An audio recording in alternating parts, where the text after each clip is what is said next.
afternoon or good evening. My name is Jonathan Uzcategui, and if you have a problem pronouncing my last name, it sounds like, who's got the key?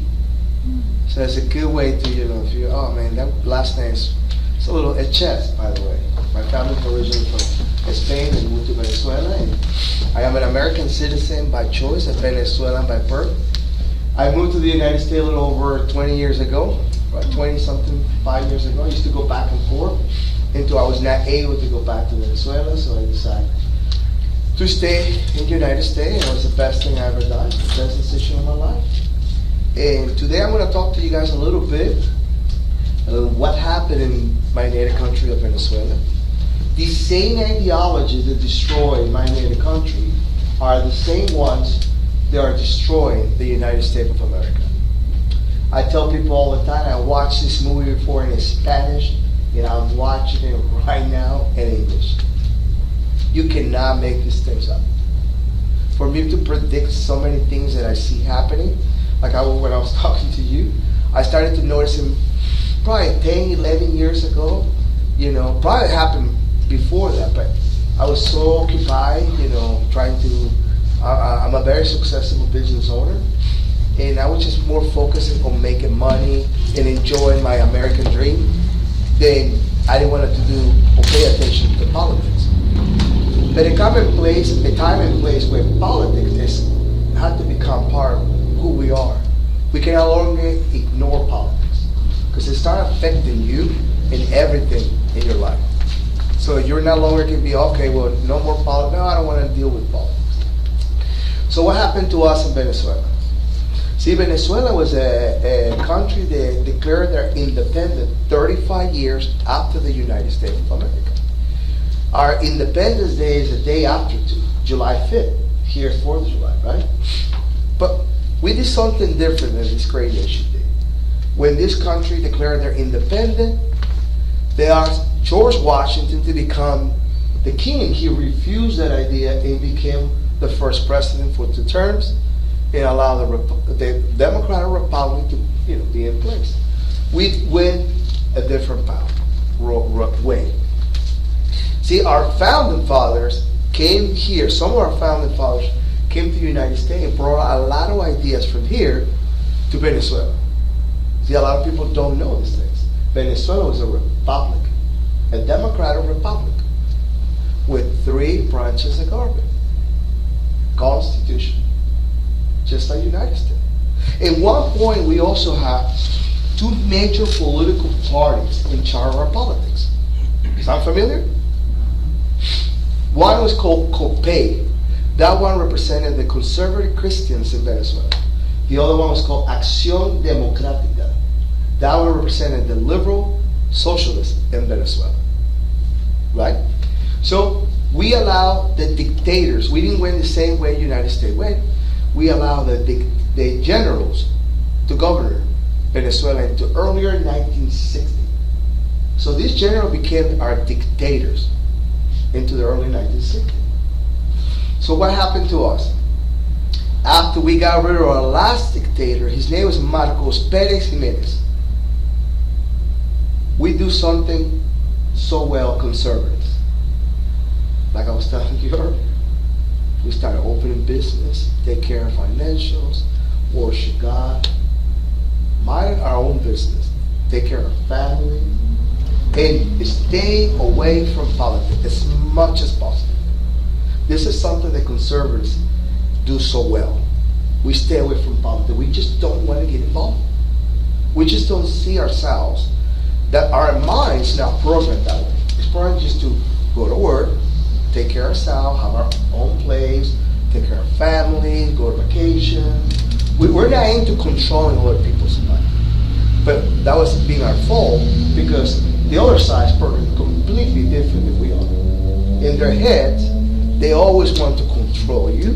They always want to be, and they understand very well that in order to be in control, you have to get into politics. Because politics affect everything in your life, right? So what happened to us? As soon as we got rid of our last dictator, we allowed the left to completely take control of a lot of things. Not taking them seriously. And what is the first thing the left does in our nation, in Venezuela? They took control of our education system. Something that I see here. See, I started sounding the alarm 10, 11 years ago. I couldn't have somebody to listen to me. People reject me. They say I was too much. Some say that would never happen here. 5 years, almost 5 years ago, I put my children out of school. I couldn't take it anymore. And I started sounding the alarm once again. And what did I get? Pushback. That I was overreacting and I was making these things up. And I said, okay, well, maybe I'm the only one that's seeing this. Because even people that came from Cuba, from Venezuela, they got here and they all went into, probably in that state of mind, that's not going to happen here. Because at one point I felt, I don't think it's going to happen here. But then I said, now I'm like, there's no way. Americans don't even understand what they're facing. They have no clue what you're facing right now. See, in order in the 21st century to take over a nation, it's not going to be by force. We're living and going through right now a cultural revolution. Venezuela got taken down by that, a cultural revolution. The difference with a cultural revolution is that we implemented the good old-fashioned industrial revolution, where the rich man was getting richer and the poor was getting poorer, and it was time to bring back justice to the poor and the redistribution of the wealth. That's how Chavez got in power. He promised the Venezuelan people that he was going to bring equality to everything. And because our education system completely got taken over by the left, what do you think? They started wishy-washy our history. You think if they would have told us in Venezuela how horrible these dictators were, we would have never elected Hugo Chavez. Because you know what they say, right? History, when you forgot, it tends to what? Repeat itself. So we never would have told. We told a wishy-washy history. I know a lot of Venezuelans that when you talk to them about Marco Pérez Jiménez, they tell you, oh, he was a great leader. Because we were so rich. By the way, I want you guys to know Venezuela was at one point one of the richest countries, the most rich country in South America. And we were ranking number 4 in the world. Can you believe that? Number 4. We have more oil than Saudi Arabia. Venezuela was like the little United States in South America.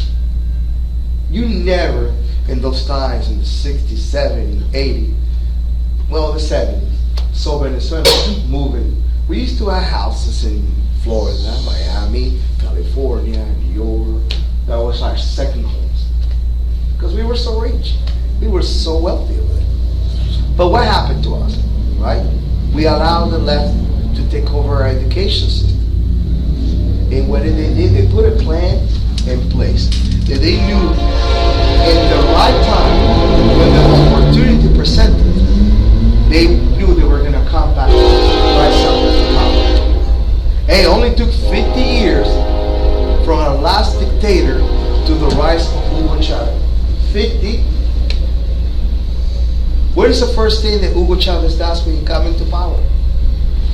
He got rid of our Constitution. Why? He said it was too old and it was racist. It argued that I always hear from the other side. But he didn't stop there. As soon as Hugo Chavez got rid of the Constitution, he moved pretty fast. This is a man that when he comes to power, he say, I'll stay for 2 years. If you don't like what I'm doing, I will likely step down and let somebody else do it. That was not the case. The first thing he does after he got rid of the Constitution, nationalize our police. What did I see in the United States of America right now? It's a movement that is called defund the police. A lot of people don't understand this. Some people started now to figure it out, and I'm grateful for that, but a lot of people don't understand.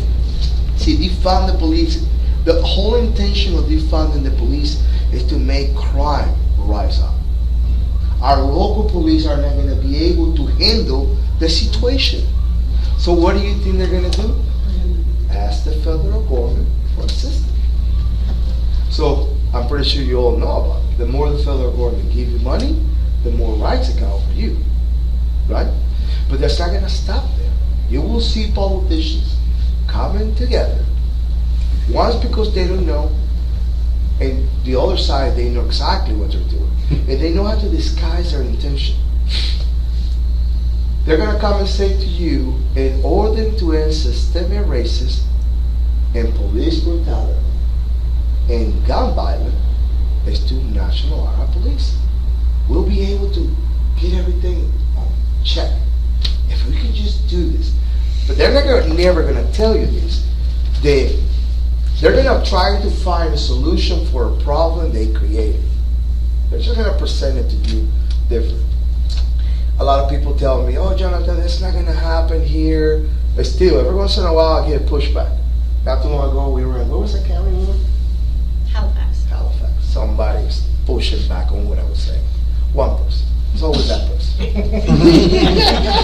But hey, I am a straight shooter. I grew up like this. Resilience is very important for you to make it in a third world country. I came from a third world country. So it's very important that you grow up with resilient. So with that resilience is going to be able to help you to rebound back after going through a dramatic, situation. So as soon as you see that happen, we need to be completely scared of that. Because what happened after Hugo Chavez nationalized the police? Gun control. He implemented gun control. He needed to stop the gun violence in Venezuela. Is that not something that is leftist politicians always do? They never point the finger on the person that committed the crime. It's always in the gun. That's always in that's the argument. See, when you have an airplane that crashed, what is the first thing they do? They want to investigate what happened. They're trying to find the black box, and we need to find out exactly. They put a team of people, and they're trying. No. When it's a bank robbery, what do? They bring people, the FBI or agents, to start figuring out what happened here. But it's only when you see a gun situation, they point right away to the guns. They never, ever try to figure out what is happening. What is the problem that we have what just happened in Texas? Why kids are going to school and shooting people? Is it maybe a mental problem that we're going through? Is it maybe the indoctrination that's happening in school? Mm-hmm. So we're never putting a group of people to investigate this. No, it's just, we don't want to hear, we just need to have more gun control. And you know what gun controls usually do. It all will affect law-abiding citizens. Mm-hmm. Because this is the argument that I always have with the left. But they really don't argue with me that much because I always put what happened to us in Venezuela. So they're like, always ditch me. No, I don't want to. We can talk about this, right? But what happened is that you know what I see with the gun control.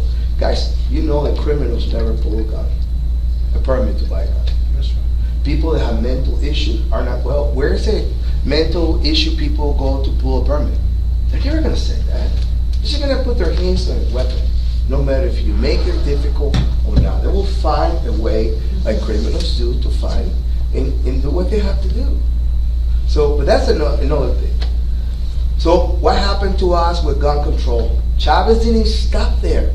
Hugo Chavez went right away and did something called a buyback program, when he started buying guns back. But at that point, some Venezuela started to say, wait a second, what is going on here? So they started being a little bit more questioning things and using some common sense. There was still a little bit common sense there. And they didn't sell the guns. A lot of people didn't win. He didn't have the turnout that he was expecting for people to sell their guns back. He didn't stop there. He gave us gun confiscation. Because he was telling the Venezuelan people, we need to end this gun violence that is happening in Venezuela. Something that I hear all the time from the left. It's like you cannot make these things up. I saw that over there, now I'm sitting here, it's like, what word, right? It worked there. Hey, it worked there, right? But, so, right? So what happened? We didn't stop there. You know, we started gun confiscation and things got really aggressive with, you know, by nationalizing the police, now you're starting connecting all this stuff. See, the federal government doesn't have the resources and the capability, the manpower to really know what's going on with your local government. But when you nationalize the police,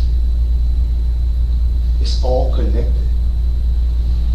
Every sheriff that works in this county know exactly who has the gun, who is who. They probably grow up with you. They all come and say, I'm sorry, man. I don't want to do this, but this is my job. And I'm here to get your guns.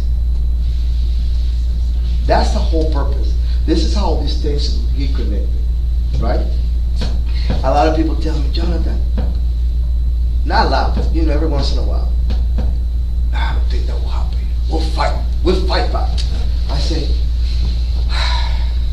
well, something that is really scaring me was these 2 years that we have in this country. See, when I moved here, I remember I learned a lot of things. I love history from my country and this country. And I remember hearing those words, the land of the free, the home of the brave. But when the pandemic came, right? When the pandemic came, that's when I started questioning everything. How can we lose our critical thinking? That we allow the government to keep open Costco, Sam's Club, Walmart, ABC, strip club, bars, but the first thing that closed are churches.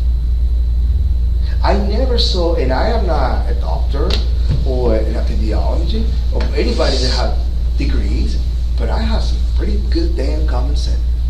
When did we ever put in quarantine healthy people? They closed the beach, the parks, the gyms. It's like they were on purpose wanting you to get sick. And the majority of Americans, and I'm not here to say anything to anybody, don't get offended, but we have to speak these things. We have to talk about it. Willing to put a mask on their face and not question. You know, I never wear a mask before. People thought I was crazy, but I used to tell my friends, I came from tyranny. There's no way. When I see tyranny, I recognize tyranny. There's no way in hell that you will see me wearing a mask in my face. To get along, to play along, I don't think so. So we got into this state of mind where I just don't want to have a fight with anybody. I don't want to argue with anybody. I just want to go in the grocery store, purchase my thing, and just go home and take it off, and everything's good. But that was the biggest mistake the American people did. Because one, they did it to test us. Two, you're not going to tell me that you're not willing to stand up to fight a little tiny fight, and then if something happens, you're going to grab a rifle and go and shoot people. I don't think so. It's not going to happen. We have to allow ourselves to be in a complacent state of mind. We need to fight these little tiny battles and win it. Because if we can do that, we're not going to have to fight those bloody ones. The big ones. Exactly. But it started there. And I just saw that many people fighting. I was the only crazy one where I lived. I never closed my business. And people, you're not afraid. Afraid of what? The only person that is God. I am afraid of God, but I am not afraid of Him. If you can bleed, more likely something can happen to you. Right? I'm not saying anything. Right? But that's the way I saw things. And a lot of people, they just want to play along to get along. And that's scary. That right there is scary. Another thing that I saw here, right? It was something that, the first time I heard about this was in Venezuela by Hugo Chavez. It's called diversity, equity, and inclusion. This thing got passed unanimous. You guys understand what unanimous means, right? In all levels of government.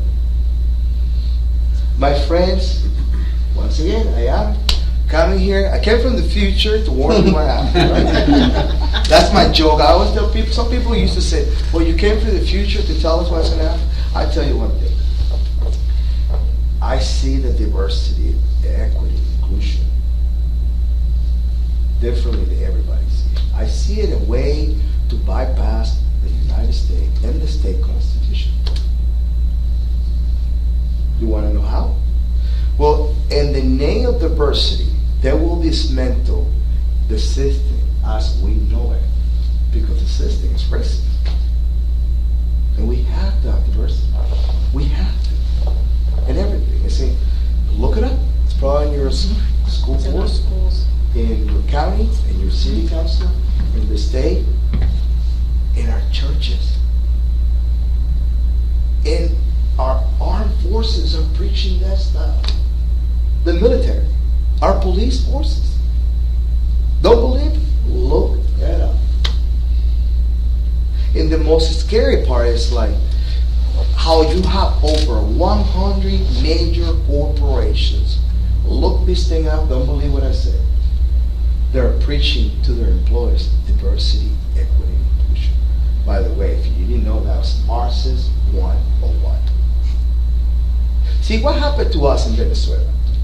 When you allow the education system to be taken over by the left, they knew exactly what to do over there. Who do you think is going to push ideologies to you?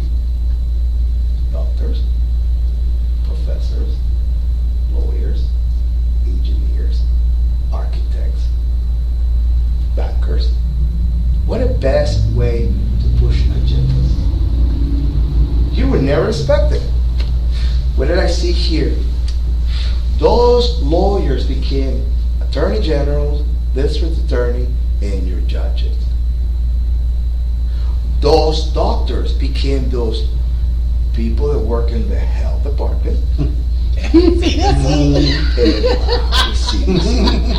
Just think about for one. See, Americans don't see it the way I see it. I grew up in a Marxist country. I understand how this people. It's like playing whack-a-mole. You catch them here, and you think, oh, we got it. Oh, they appear somewhere else. They're repackaging it, and they send it right back to you in a different way. And you never end this fight with these people. So what happened? Think about for 1 second. Those engineers and architects and science started working in your county, in your city, in the state, in the federal government. In the environmental projects, we have science that work there. They keep pushing this climate change. First we were going to freeze, then we were going to burn in hell, and now because they noticed that things are changing, now it's climate change, the climate change. If anybody, we have the very first time I saw the Green New Deal, we pulled it out, my wife and I pulled it out, and this was all, I believe, the Communist Manifesto. It was socialism after socialism after socialism, and that nobody paid attention to it. Republicans, we started laughing. We're not laughing that much right now because we didn't take them serious. See, I am a second-degree black belt in Brazilian Jiu-Jitsu. I have this mentality. When somebody walk into my academy, I treat him like he was a black belt. That person was a black belt. I always respect whoever's in front of me because I don't know how much that person knows.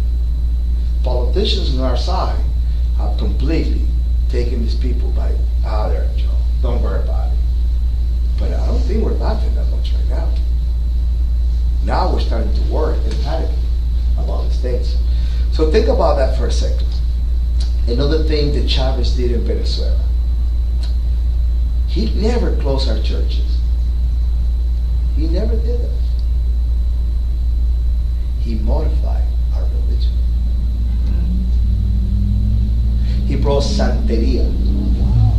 Santeria is a religion. The communists love these things. They like to, socialists and Marxists, they switch everything. So Santeria is in the name of God, I am going to worship to the devil. That's how you can, the best way to explain that. You ever heard about something? Santería, claro. So that's what happened to us. See, he understood, if I close the churches, people are going to fight. Again, let's modify religion. And then I see, and I saw it here, during the pandemic, how pastors surrendered their churches like that. No questions asked. The majority of mega churches closed. MIA. Where's the pastor? Oh, the pandemic. We can't do this anymore. And I said, but then I started kind of figuring it out. That kind of opened my eyes a little bit more. I think the pandemic was a blessing that God gave us. We got it. Anytime I see something bad, we don't need to be, the end of the world. No. Let's take something that is really bad and turn it into something positive. That's the way I approach everything in life. We need to find solution for problems. Now, see problems and just go, okay, we're done. That's it. This is a wrap. No, I am a very optimistic person. I am a realistic, but I am an optimistic. If I was not an optimistic person, I would not be sitting here with you guys. I neglect my business today, and I've been doing it for a year because I'm doing this because I love this country. So that tells you that I am a very optimistic person. I am not a pessimistic, but we have to be realistic. What happened to our religion in the United States? These communists understand that we are, United States believe they have very strong faith. And they understand the way to destroy this nation is not only destroying the capitalism from the inside out, that's what they're doing now, but their religion. Man, that's a very important kid in a nation. If you can take God, we no longer have respect for anything. And anything goes. What did I see in the United States? Now something called progressive Christians, right? What is progressive Christians? They're pro-abortion. Look it up. Pro-pedophilia. I'm not going to call it because I know some of you guys, and I'm going to respect everybody's religion. But we have to have these conversations. When the church start hiding and handling problems like pedophilia and sexual abuses internally, they're not protecting the people of the church, and they're not protecting who they are. I mean, what they represent. They're protecting who they are, but not what they're supposed to represent. So you look at it. Homosexuality has been brought to our churches, and they're making it normalize homosexuality. Hey, I travel all over the state of North Carolina. Sometimes I drive by and I see a church. They have Black Lives Matter, by the way, that's a communist organization, and outside the churches, and the rainbow flag, and the transgender flag outside the churches. What does it tell you there? See, they're trying to normalize these things. There's some churches right now.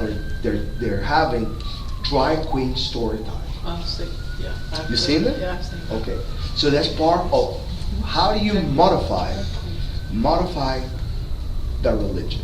There's something now that it just got exposed. Like I say, I'm not gonna say names of religion because I don't want you guys to take it personal, right? But what is it? What is that? The musician groups? Yes. Hillsong. The Hillsong. Yeah. Right? I started doing a little bit, digging into this thing. That's just the way the Marxists do it. They always present these ideas to you that it sounds pretty good. Because if you understand Marxists, it's a beautiful poem, it sounds really good, it's all about helping each other. Who's going to say no? Hey, I want to help you. Sir, I want to help you out. Can you help? Yeah, who's going to, say no to that? But in reality, it's always an escape. In Venezuela, we have something we call paquete chileno. Paquete chileno is a chile from a box from Chile. It is beautiful. It's wrapped out really nice. But when you open, there's nothing. That's what Marxists sell to you. Un paquete chileno. Oh, you got the box. I wonder what is in here. And then when you open, there's nothing. Or maybe a rock. You got this scared, right? I got a run. Yes. So that's something that you know that I'm starting to realize in the church. See, you got this progressive Christian now preaching to the congregation that Jesus Christ was a socialist. Yeah. That Jesus Christ was a homosexual. And then you want that was the one I said, I'm done. Right when you thought I've seen everything, that Jesus Christ is Lucifer. Awesome. We just don't know that. So that's how these people do. See, they're not going to close our churches again. They're going to modify their religion. So you're walking into, especially, I'm very skeptical when I walk into a mega church. Because from the moment you walk in, it's not about guys, it's about how much money we're making. Mm-hmm. It's a business. Mm-hmm. And you guys got to start paying attention. Maybe you already do. You walk into a church and the pastor say, God is love. I always, we're in the wrong place here. Because it's not God is love. It's love is God. It begins and it ends with God.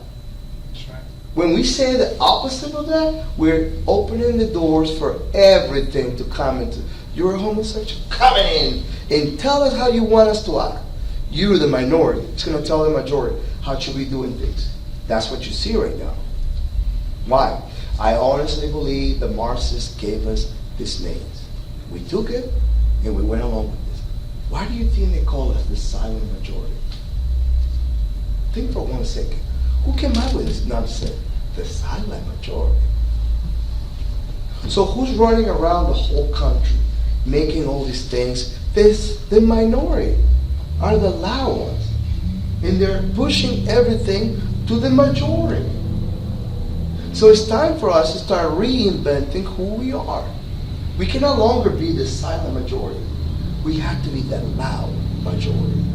We have to start fasting and preparing generations to come to fight what's coming this way. Mm-hmm. We have to have content disciplines. One for a short term, a long term. Right now, we're in place. We can, okay, we're going to win the House and the Senate. But in the same time, we're not paying attention. To me, right now, I'm very concerned about our education system. Mm-hmm. I just saw driving over here how a teacher in Wake County got caught teaching kindergartners about LGBTQ and then how men can have babies. Look, the left cannot identify what a woman is. And nobody's willing to say it. Sir, can you define what a woman is? It's a female. And that's it, it's a female. I mean, what more do you want? Yeah. See, we gotta be ready for these things. Yeah. In order to fight the left, we gotta get educated ourselves. And maybe a female, an adult female, they have reproductive organs, they can actually carry a baby in the womb. They can have menstruation, like period every month. Maybe. They can actually produce milk in their breast. We see we're not able to say these things. Sometimes it's because I like that. That's pretty cool. So we're not able to say these things sometimes because we don't know it. Sometimes we don't want to have confrontation with the other side. I don't want to go but to be honest with you, I love talking to the other side. Talking to you guys, when I come here, is to educate. When I go over there, it's to have fun. I just love when I see what the other side. My wife says, "What is wrong with you?" I say, "This is so much fun." When you're on the right side of history, trust me, it is fun. Don't make a miserable thing argue with the left. See, something that I see in our side, we take it so personal. We look angry. We're like, "Arr!" And then the undecided voter see us crazy, and they see the other side crazy. I was an undecided voter when I moved here. The right got too crazy, the left got too crazy, and I was in the middle. I said, hasta la vista, baby. And then I came here.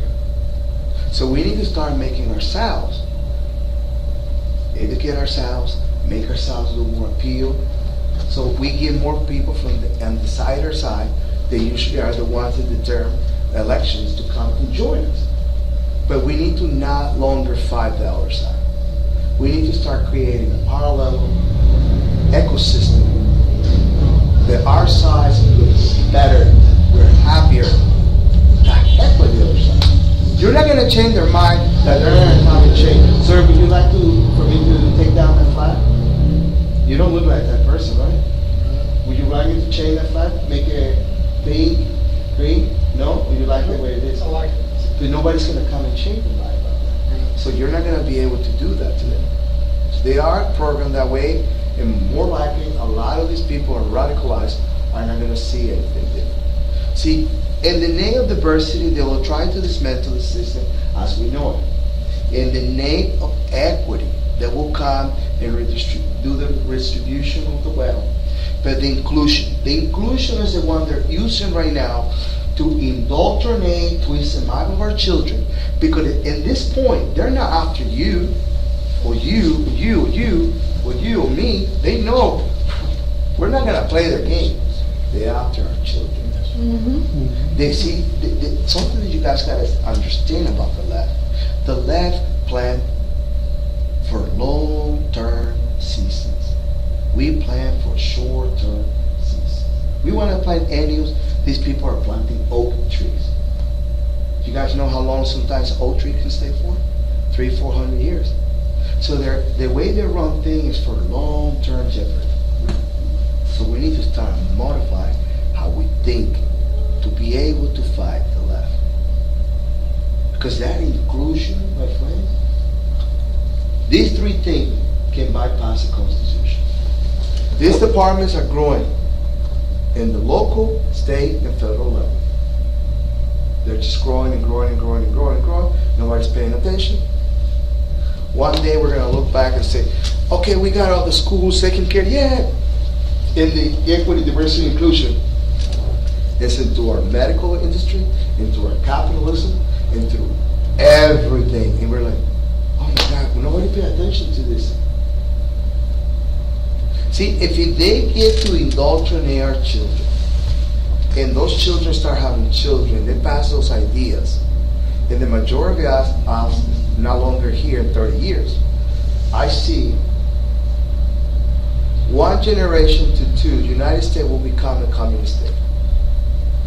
That will happen. Cubans tried to warn us, Europeans tried to warn us, and we didn't listen. We were too rich, too fat, too comfortable. Americans started, I'm grateful that they started waking up. But it's going to be time that we start putting people in office. They understand who the enemy is. Hey, I'm not going to stop here. You know, right now I'm just what you're trying to do, name recognition. Eventually I'm going to be running for office. I cannot tell you what I'm going to run for. But I can tell you I'm going to have to campaign in 100 counties. See, a lot of people are moving up on the ladder. And there's going to be some people to fill up this position. People that are willing to stand up and fight. And not be afraid or scared to say what's got to be said. It is that or we lose this great nation. And let me tell you something. When I became an American citizen, are you a veteran? No. Is anybody here a veteran? Besides, you are too? I was. Are you? Medical. See, one thing that you and I have in common that we swear and know to protect this Constitution from foreign and domestic threats. Right now, we have a domestic threat called the Marxist Revolution that is right here, right now in the United States. And I took that oath very, very serious.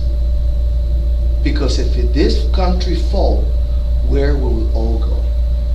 Canada? Why does everybody laugh when I say Catholic? Because they're ruined already. Okay. Yeah, just Mexico? with handguns and We're gonna go to stuff. Mexico? This is it, my friends. This is the last domino of freedom. Remember, the American Revolution was fought with 20% of the population. All we need is maybe 20, 30 strong individuals, a percent of the community, to take back this country. You're not going to bring everybody because sometimes they become liability. We need to bring the right people to stand up and fight to take this great nation back. We can do it. We just got to be willing to do it. And I'm going to do my part, and I hope you guys one day help me to do that. Thank you so much. I appreciate it. I got a question for you. Yes, sir. So, in Venezuela, Hugo Chavez was elected. He wasn't honest about what he was going to do, and then he started doing these things. There were people on his side who helped him. What was their motivation? What have they gotten out of